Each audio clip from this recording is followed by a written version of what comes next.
4 years removed of that, and we'll introduce KT, and look at this, Valdez. You do not see Score in the lineup. It is Smeb, Umti, BDD, Zenit. Preferred to Gango, so Scats, the former Samsung white AD carry that was announced very late, is not even starting in their first map. It will be Zenit, the trainee that had spent some time on the ES Sharks, wasn't even starter in Challenger, played a couple of games on ISG in a promotion tournament, and Mia, the support behind Mata, will be preferred as the starting support to Snowflower. That's definitely a surprise, but the Kespa Cup, it serves this dual purpose of getting the team stage experience, but also just giving you a chance in a non-Riot tournament, in a non-Worlds implication tournament, to get some reps, to get some time on stage. They're giving time on stage to Umti, Mia, and also their new AD carry here, and that's just a really big change from what we would have thought. And of course, as reigning champions, they would want to defend their title at any chance. Yeah, it's definitely a cool look over on that side. And here for GC Busan Rising Star, it is this lineup that we're slowly, every time they win another game, we become more excited about what they can bring to the table here. They get 6th place in Challengers Korea Summer 2018, but as I said before, only Rem was really on that roster. So totally new roster. You'll notice Soar up in the top side from former Team Battle Comics. Now Sandbox Gaming is up there. Also Moo making a huge name for himself down in the bottom side, especially with that Ezreal play. Definitely one of the MVPs of this lineup. I mean, one of the big MVPs for me is just this whole organization together. GC Busan have been the surprise packet. They come in with so much stage experience relative to their opponents in KT Rolster, and look, it could quickly devolve into, well, they're the LCK Summer Champions, the biggest Korean hope at Worlds, that is going to outskill the members of GC Busan. That could happen, but I'm not necessarily betting on that as 100% certainty with how good GC Busan have looked in this tournament, and even in lanes, like you think Soar versus Smeb. 4 years ago, this is almost a joke matchup because Soar was struggling heavily on Sonic Boom, and Smeb was at the start of his ascent as the best top laner in the world. But that's 4 years ago. We're here now, and LCK versus Challengers Korea over the course of this tournament has been surprisingly competitive overall. Yeah, you'll notice that the Challenger Korea side has taken a couple of games here, one of them being GC Busan over Jin Air. I suppose the other might have been when Hanwha Life did go down in the early stages of the tournament. But also, as you will see down at the bottom, Zenit is making his debut here on KT Rolster. KT Rolster also the champions of the 2017 Kespa Cup. Zenit comes in here onto this new squad, has to have his debut, and can he actually stand up to that really strong bottom lane, which is looking favored towards GC Busan right now. It's definitely an interesting lane to look at for this matchup. KT Rolster, at the end of the day, have a really big fan base, and their bot lane was one of their standbys. They had Deft and Mata, arguably top 3 in their role all time for both those players. Now we have players with so little professional experience, no professional games between Zenit or Mia, who sat behind Mata and watched on as one of the best supports of all time.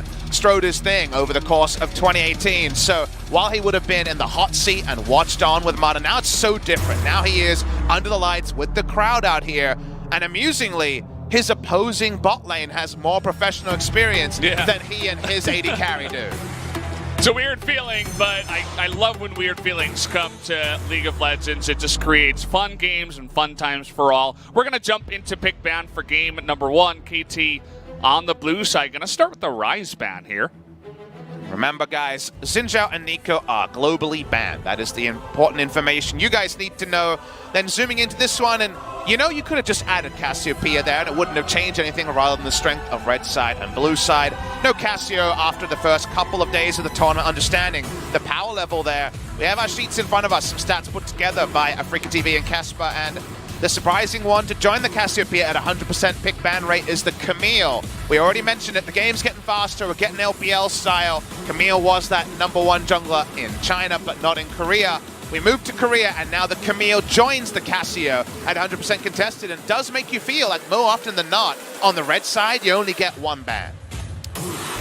Brings me back to other springs of LCK, and with Galio kind of going up in pressure in the mid lane as well, He comes out here as a ban, and there you go. Lucian going to be first picked here for Zenit in the bottom side. Interesting one for KT. It's a tier list choice. It means that Zenit will have a pick that's very hard to beat in lane. Maybe you can take Caitlyn, but even that can be stuffed by a jungle gank or the support difference. So I don't mind the Lucian. It's a very, very common first pick. I would have called it out as a Prophet, but it's not a Prophet kind of thing anymore.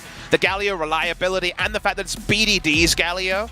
You know, the word about KT is that they've been struggling a bit behind the scenes trying to integrate all the new pieces together, which shouldn't be a big surprise, but it doesn't take a person watching scrims to know that BDD has still been informed. This guy is still a monster. When Kingzone fell apart in summer season, everybody was still talking about how BDD was still one of the very best mid laners in the world, and he's going to have to contend with a potential Aurelia flex into the mid lane and Kha'Zix's pressure, because BDD is the man you want to keep under wraps, whatever team he's on in 2018.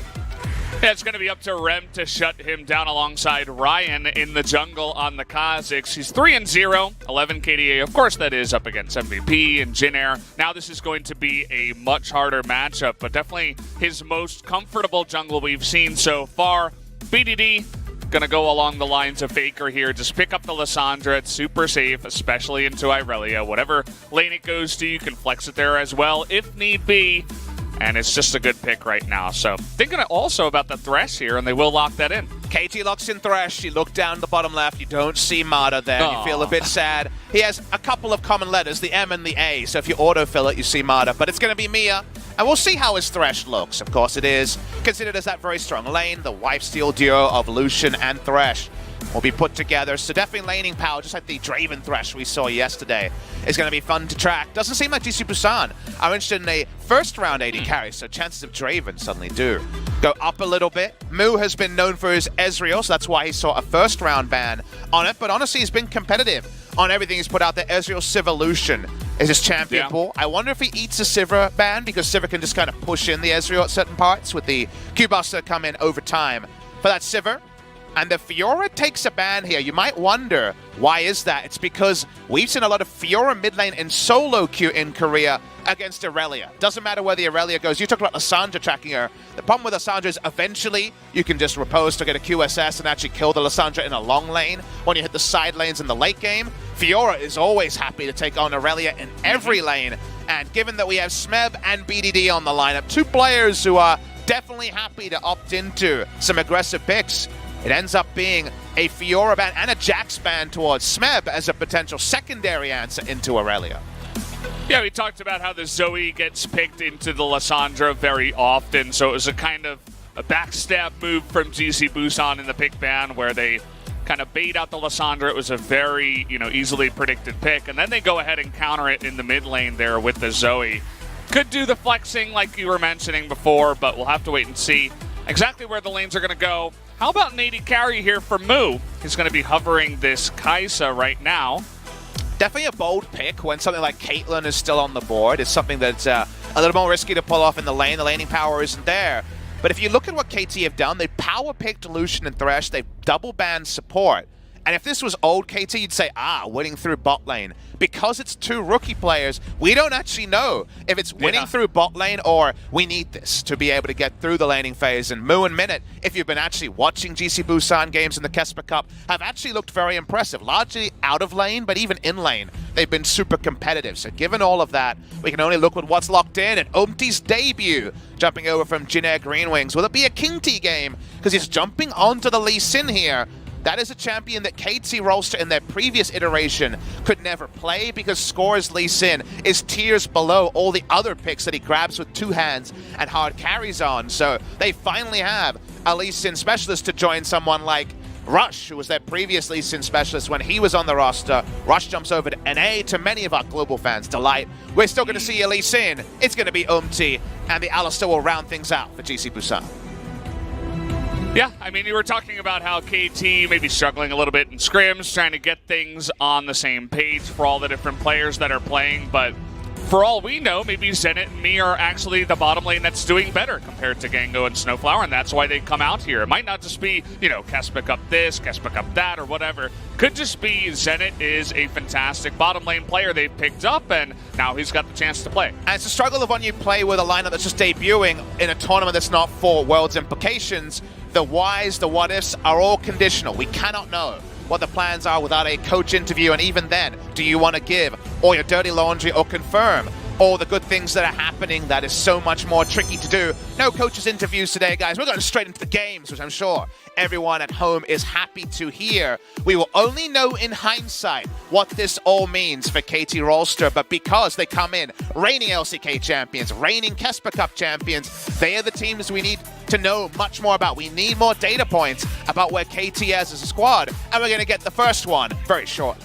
Well, it's exciting if you're a KT fan. I know a bunch of your players have gone off to other teams and stuff like that, but in between BDD and Smeb, especially for me, when is on the Lee Sin, if he has a King T game, if he has one of those games where he actually pops off, that can be pretty insane, and you can get your top side of the map going so well in that fact. Guys, we're ready to jump into game number one. All the fans have come down here already. Let's start it right now. KT up against GC Busan.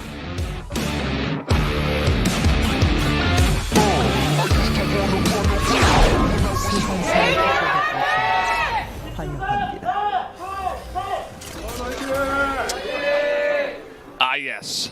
Those good feels when the fans are back in the studio and cheering for their teams. Feels like old times, Papa. And definitely does add a different psychological element. Even though we've seen 4 competitive games, 4 victories for GC Busan, that wasn't with the fans there. And any player who's played in front of an audience, anyone who's given a speech in front of their school knows you get those butterflies. You do things a little bit differently. So we'll wait to see if GC Busan can keep things together against a super famous organization. Right up there with SKT is KT Rolster, as one of those mainstays of the 20-year or so history of Korean esports. It goes before League of Legends, and jumping on this squad is something we should talk about, because we've seen his old good buddy Teddy jump over from Jin Air to SKT and just maintain that high level of expectation about his performance. A lot more up and down, but we saw a lot of the good of what was a very emotional young jungler who was very mechanically gifted. There was that variable of he was on Jin Air, and Jin Air has perennially struggled. He's on KT now. He has some of the big names of the game. His solo lanes, Smeb and BDD. You cannot ask for better solo lanes. So how does level up? Or does he actually struggle now that he's in a very different scenario? Yeah, I mean, that was basically the gist of what I was talking about. It's such a good feeling, and it looks like maybe he's going to head down to the bottom side here, clearing out a ward already, maybe just trying to get over to the crab here, and we'll hop onto that now. It's very, very telegraphed when you see a support start sweeper and sweep the ward, and you know they came into lane late after taking, ostensibly giving a leash on the bot side. It's all pretty transparent, and we all know now from solo queue meta that you have your top laner, your mid laner, maybe even your AD carry ward both the sides. That a spot for the scuttle, so they still have plenty of information about Lee Sin. Any sort of cheese gank there, it's just too expected at the pro level. It was fun to see Smeb up in the top side, also just being really annoying at level 1 to soar, just saying you can't even get close enough to the minions for XP unless you take a bad trade in my favor. He has caught up. It's very even right now, the way it's looking, and maybe even Soar can get ahead if he catches all those minions underneath the turret, but we'll have to wait and see. Skill expression quotient is really going to be expressed more on the side of the Aurelia than the Urgot. We all know that Urgot kind of does what it says on the book. It's very, very simple in terms of how he plays out over the laning phase, and then his ult is that pass-fail, right, of are they in the range or not. Whereas Soar, who we came in expecting to be very much the tank player, had that big Rise performance just a couple of days ago. You and I cast that, and was the super hard carry of that series victory when they upset a second LCK opponent in a row. So given all of that, their impressive victory over, I believe, Jin Air it was at the time, how will he fare against Smeb? We're definitely leveling up in terms of LCK opposition. Went from the former LCK team and MVP, jump up over to Jin Air. Now it's KT Rolster and Smeb, one of the best top laners of all time. We'll see if he can bring back the heroics, because we already said that he had that free agent status, even though he's on GC Busan for this tournament. The price is going up every time we see Soar play, and it's been a pleasure to watch him really blossom after 3 years in the wilderness since his last LCK performance. Yeah, I'd say he'd have to live up to that performance that we saw the other day on the Rise, and up against a much better player. He's got his, he has his goal right in front of him, what he exactly has to do here. It's not going to be easy, but he does have to show up for this team. I'm going to be interested to also track Ryan here on the side of GC Busan. Can he have another really impressive performance on his comfortable Kazakhs up against a much stronger lineup? And it's that second part that is so important. He's played 3 games of Kazakhs. They've won all their games, so it's 3 victories. 11 KDA on the Kazakhs. Yeah. This guy has been just the biggest monster on the Insect from the jungle. He was our first legendary player. He was our first 1,000 gold bounty in professional play because they played in that first series on patch 824B. So right now it's just the farming phase. If you look at the lanes, it's not an easy time to gank any of these lanes, so I think the level 6 main line is just fine. But that does give his own counter level 6, and usually it's a bit more impactful for a Lee Sin than a Kazakhs outside of some really interesting pathing choices. Let's see if Ryan can get it going. Every Kazakhs player has not gone for Electrocute. They stick with the Dark Harvest in spite of all the nerfs Dark Harvest has taken in previous patches. I like that Ryan took the time out of his schedule to just go in and make sure they have tabs on exactly where Lee Sin and where MT is going to be, placing that ward at the Krugs, puts down a control ward near the Dragon too, because we all know how popular these early Dragons have also become, and the Ocean Drake, definitely the best one for the early game. We'll see where MT decides to go, if he even wants to go into the Ocean Drake or when that Drake will be taken.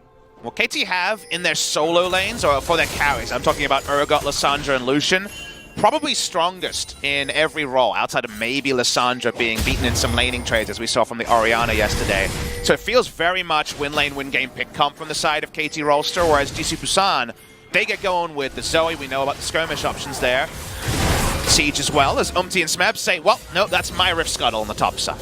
That's the third one, too. We don't have the counter here, but MT did go Scuttle to Raptors and then over to the other Scuttle, and Ryan just said, that's okay. I don't want to trade against Elise in the jungle anyway. I'm just going to clear my entire jungle and then head over, go for a back and then maybe start a fight. Unfortunately, he wasn't able to pick that one up, but just good team presence there and communication from KT. And while KT will feel so strong about their fights in the first 20 minutes, again, because of the power laden into the early game and all these solo lanes, I think for GC Busan, it's still pretty happy with stability because there's always the and then quotient that really works for them. If they can get a Baron buff, if they get some Mountain Drakes, even if they can set up some control wards on the flanks, their siege with the Zoe can be very, very oppressive. And a 4-1 where Zoe's raining hell with Paddle Stars and Aurelia has an item lead or even parity at level 16, I think GC Busan win that scenario pretty comfortably if their shot calling is good. And so far their shot calling has been very, very impressive for a new lineup in the Kespa Cup. GC Busan have only one remaining member in their mid laner Rem from the Challengers team that honestly kind of didn't impress too much in Challengers Summer 2018. So this new lineup has continued to evolve at the top level, and Aurelia in the side lane, Zoe sieging, Zenit super low in bot lane just to stop that story. Well, nice block there by Mia on the backside, but again, we said it at the beginning. We table set for the bottom lane. We knew that was going to be favored towards Moo and Minute, or at least we thought it would be because we didn't know what to expect from Zenit. So far, able to get a good trade down there means that Ryan will have help if he needs it at the Drake, and a good start already. Not going to pick up the checkpoint. Oh, looks like they just barely got it there towards the end. Umti's top side looking for the turret dive on Sorrow. Let's wait for the W here, but we're bringing in 3, so this one seems likely. Okay, well, he is going to be in position there. The Q comes in and easily going to put down the Fear Beyond. Death First Blood goes on over. Looking for the snipe there was Ram. But a nice 3-man gank on the top side nets them the first blood. But look at the timer here. The timer is not irrelevant. It's all about taking the answering objective on the top, not just relying on a kill. And they don't get a summoner from Soar. They don't get the Rift Herald because it doesn't spawn for 2 minutes. So actually the timings here overall, I think, work out for GC Busan. The Ocean Drake for laning for the Zoe especially is going to be pretty damn happy. And if you, again, go back to our expectations of, well, they've got Lucian Thresh and they double ban support. This should be an easy laning 2v2 win for KT. Just being able to out-trade this duo and take an objective on the bottom side is a surprise based on the overall draft and how we outlined where the power lied in the early games. So overall, GC Busan never feels good to give up first blood, but I think they actually got enough in advance or an answer to make it okay. Just a side point about the patch that we have now. I know checkpoints have been around for quite a while, but it's cool to see the aggressive kind of gank pattern that KT goes into in the top side, and then right before they get the kill, they also all pick up a bunch of gold from the checkpoint. It's hard to get those checkpoints if you're 1 versus 1 and you're not really pushing, but if you can set up a gank into some extra checkpoints, that's just some extra gold that you can put into your pockets and really makes you want to go for that kind of gank. If you guys are wondering why we use the word checkpoint over something like plating, I know it's called turret plating in the game. I feel like that word is kind of a little bit tricky to understand if you didn't read all the patch notes, so we'll probably interchangeably use both, but basically every time a plate goes down, it's kind of like a turret checkpoint is hit. You hear the big ding that lets you know you've done something good and the gold comes in as well. Speaking of gold, MT could be in a bit of trouble here, actually. Gets the smite on the Raptor, too. Ryan couldn't even steal that one away. He's totally fine on the backside. And Proto Belt just picked up here for Lissandra. Also has that stopwatch. Could go for a play here onto Zoe. And now the vision top side for KT, the vision bot side for GC Busan. The control ward line tells you a lot about that. GC Busan continue to push up there. 15 CS lead, 2v2, so you call it kind of an organic lead here for the Kai'Sa lane is unexpected, but a really good sign for the GC Busan duo. We have no insight into why Zenit and Mia are starting over what we expected to be the starting duo of Gango and Snowflower. And same story with in the jungle. So KT definitely trying things in game number 1, and not to any great detriment. The game is even, but you have to note the things where they happen. And right now, bot lane and Moo potentially in the late game is certainly a possibility. But maybe Moo right now needs to be discussed, as Moo is actually moving himself on the Kai'Sa, the top side, and ending this laning phase on the Urgot. That is going to be the case. MT, though, is in the bottom side way before Ryan can even get the push up in the top side. They're going to get a couple of plates off of this bottom turret. Looks like on the next push that should come through. But Ryan, in this moment, they have so much pressure in the top side. I like this kind of swap because you have pressure in the top side. You can get the Rift Herald and try to snowball that into even more. And the snowball is being very clearly labeled. Sora says, screw this bot lane. I want to kill Smeb. Yeah, can they land the stun?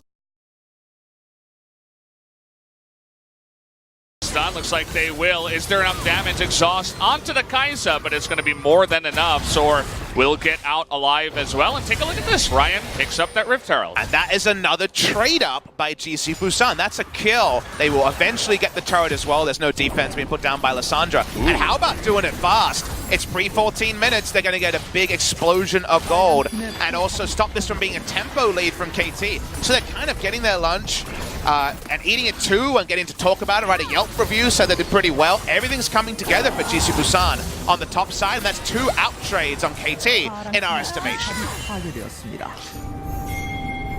Definitely a good feel. I was surprised that they actually used it up in the top side. I thought maybe just try to continue with that push and then go, but I suppose they want to be ready for the next streak, and it's hard to push into Lissandra in the mid lane anyway. They end up getting this second charge here on the top side as well, so not half bad for them.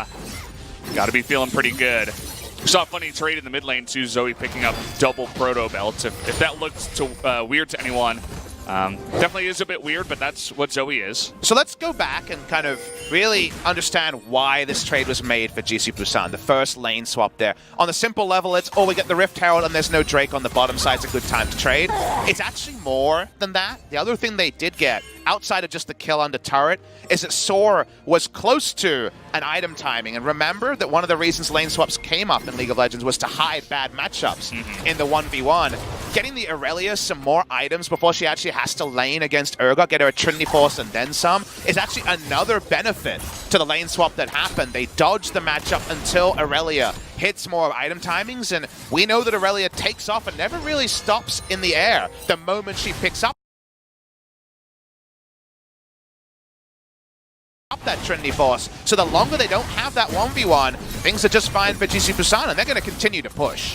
So cool. I mean, this time they get the rotation going first, so they're even going to get the turret down on the bottom side first, plus another objective. And Smeb is trying to make something of it in the mid lane, trying to catch up here, but it's against Zoe, who can clear relatively fast. Meanwhile, there's nobody down on the bottom side, so some kind of weird mini base race is happening as they're continuing the push down here. This early game macro reminds me, or the analogy I can give is one team's fishing with fishing rods, the other one's using their hands, and KT Rolster are not being able to match it all.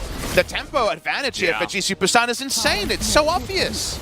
It's even if you don't really know macro or anything about the game, you can tell that the red team is doing things right and the blue team is struggling to catch up.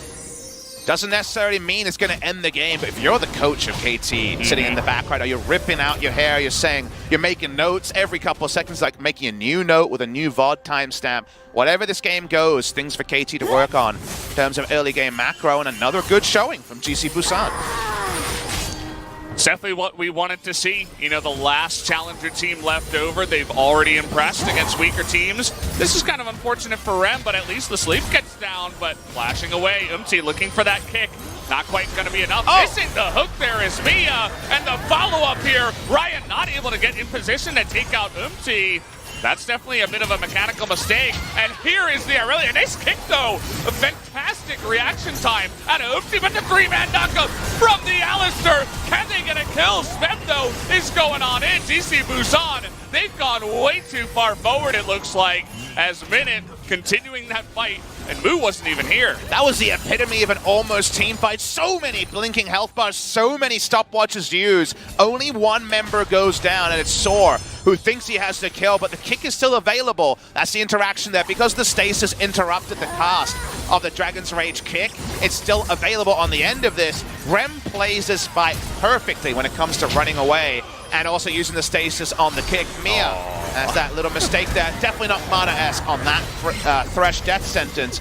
But at the tail end here, Umti has his wits around him. Remember, Soar's on a control ward and is able to outplay the flash.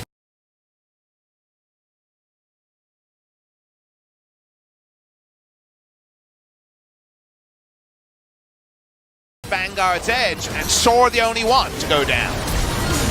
Yeah, I mean, they just tried to jump on Mia, BDD, and Zenit. Zenit nearly goes down, but Mia had a stopwatch, and he was the main source of all that damage, so they were able to sustain up against Zoe, Alistair, and the Irelia. It was enough time to buy them the win in the fight, so kind of clears up some of those smudges we saw earlier on in the game from the side of KT, as this is a very even game outside of the Drakes that have been taken by GC Busan. It definitely feels like the scuffed macro from KT compared to GC Busan making some nice trade-ups. The only real separator as of 16 minutes, and there's no way that we can rule out masterclass team fighting from KT turning this game around. Just want to point out the things so the viewers at home can understand that there is a lot of agency for proactive macro and snowballing in the early game, as the meta is the fast meta, and so your fast decisions, turns out, when you remove so many games of competitive experience, we know that Mata would have had a big hand in shot calling their score as well.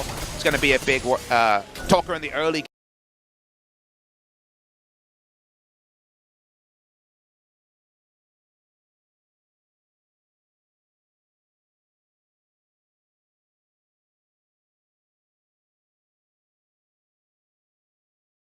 games, given how the jungle role works.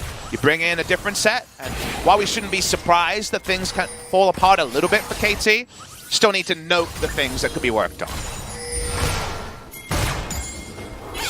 Well, no big objectives right now as both teams kind of posturing. You saw GC Busan looking for an opportunity mid, whereas KT rotating up towards the top side, but decent coverage there to keep Soar safe. He's not going to get ganked even if he doesn't have his flash.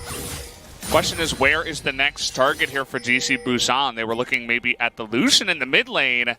Will they go for that, or no, it looks like Minute goes for a back. So we'll need to wait until we have our next play here. Seems like the jungle solo queue brains trust of Umti and Malrung have come together. Seeing lethality, Lee Sin coming here from Umti. Now remember, Malrung went lethality when he was really the person with all the kills. He had the first 4 kills for his team for Jin Air in that game against GC Busan.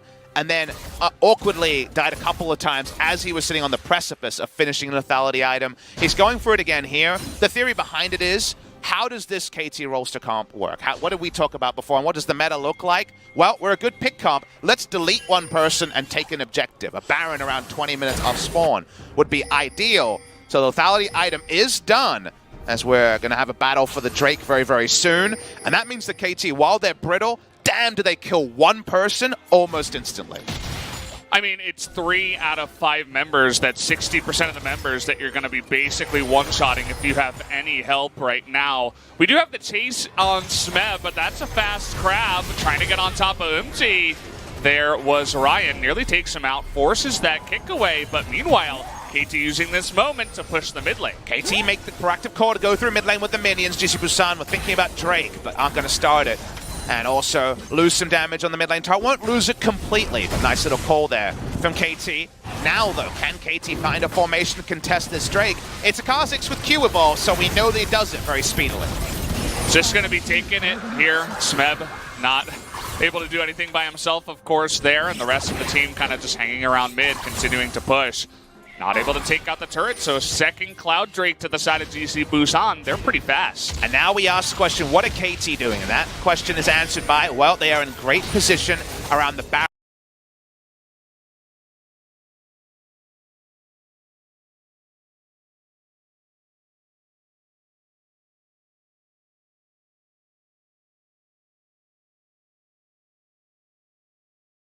At 20 minutes. Their Baron speed's not super fantastic, but it's very decent, and they could have double smite.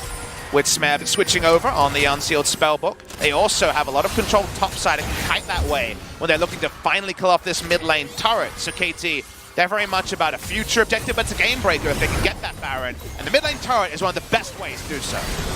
Looking for a play, but Minute is shut down by the flame. From the top side, there's that Lee Sin damage, but pulled from miles away as Smeb brings him to his death. That's going to be a third kill, too, onto Ryan, who just got in harm's way. They're not going to push. They're going for Baron. Exactly. It's 20 minutes and everything comes together as Smeb snipes down a further kill here. They run to the Baron. They know that GC Busan were never in position for this. They don't have a control ward for it, but it doesn't even matter.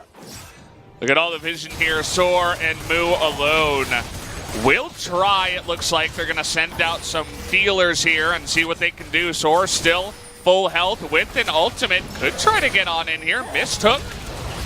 It's just really that Urgot that's hard to get past. But MC getting low. They want to turn. They're going to take out one. Soar is also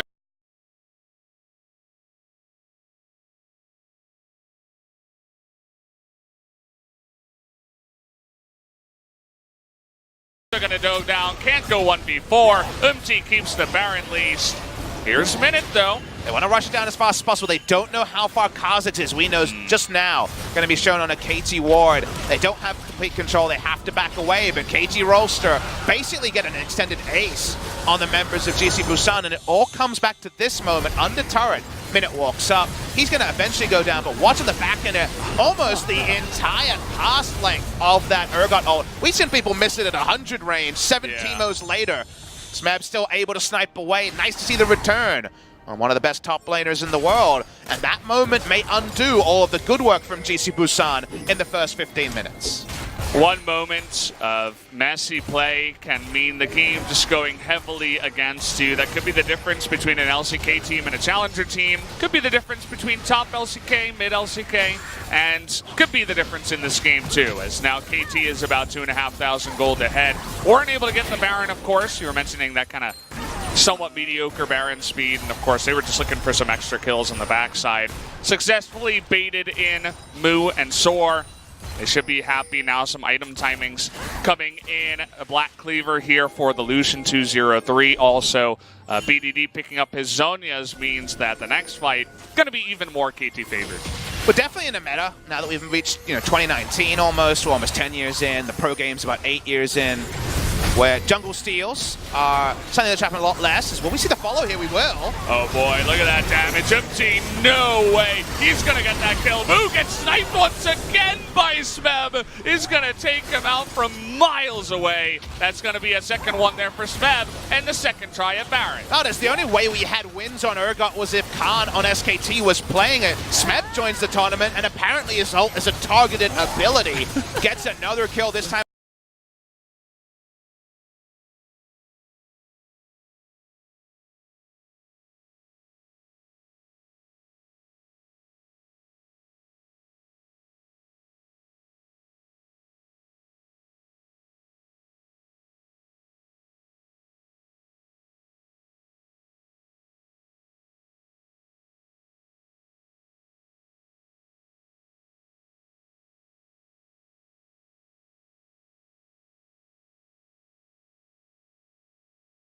on the enemy AD carry who dies with his summoners up, and this time the Baron should be more reliable, even though it's annoying to deal with the Zoe. Can he snipe it here is the real question. Doesn't have anything. There's a lot of people blocking in the face of him as well. And as you mentioned, just an annoyance. Smite comes in at around 400, but it's good enough to take out that Baron. When hit the first part of the Q, you assume no Lee Syndrome, he's going to back away, but BDD is the ultra name on this lineup. He is the superstar, and he says, we're fighting now. Definitely a far cry from Showmaker, who couldn't make those decisive engages before. Smeb does the rest when we see the Zoe at the back of the pit. Who's there to block it? But Smeb and BDD. This team will largely have their fortunes decided by their solo laners because their solo laners are so embarrassingly talented. They both play super well. BDD can initiate the Faker, and that's some damage. Look at his items, guys. His 3 items, 2 lethality. I mean, he's going to get on top of that guy. Or at least he's got the Duskblade here. It's enough to one-shot one guy, and I mentioned it before. If he finds 3 out of 5 members, can just one-combo them. Let's see the replay. Let's understand lethality, Lee Sin. Barely even saw him He even there. has that extra item. But, you know, he didn't even use any full autos. vision of him. Nope. He just calculated it. And here we go again. That's a really fed Lee Sin alongside BDD. Not much that GC Busan can do now. They're just getting rolled over. Let me tell you a calculation. If X plus Y equals Smeb, BDD, or Umti, you die. If there's 2 of those 3, you are getting killed in one rotation, and it's so reliable with the damage they can put out. Rem trying to wave clear under turret here, but KT styling on GC Busan, and that is something that is significant given that GC Busan come in 4-0, and an impressive 4-0 in the Kespa Cup so far. We were waiting to see what was the reason that Umti was coming in here instead of Score. He's had a fantastic game so far on the Lee Sin, 6-0-5. I feel like he's earned himself a second game here, although the fans might be mad if Score doesn't come out today. It'll definitely be a question as we head into game 2. You know, I've been a big fan of his play for a long time, but I'm sure the global fans saw so many lean performances next to a handful of good ones. Part of that was Jin Air, but he has a good mindset about the game. He's a great solo queue player, and now he's on a great team, and that means the best of Umti is still to come. Game is falling apart from here. Minute not able to do anything. The Fear Beyond gets into the back line too. Takes out Kha'Zix. Nobody on KT will die in the fight. They're looking for more here too. Gonna take out 4. Can they get the 5th? Umti, no! He's almost gonna go down, but he stays alive on the backside. There's the ace. And there's KT Rolster winning game 1 in 25 minutes. Welcome, KT Rolster. Still some issues, but 25-25 later.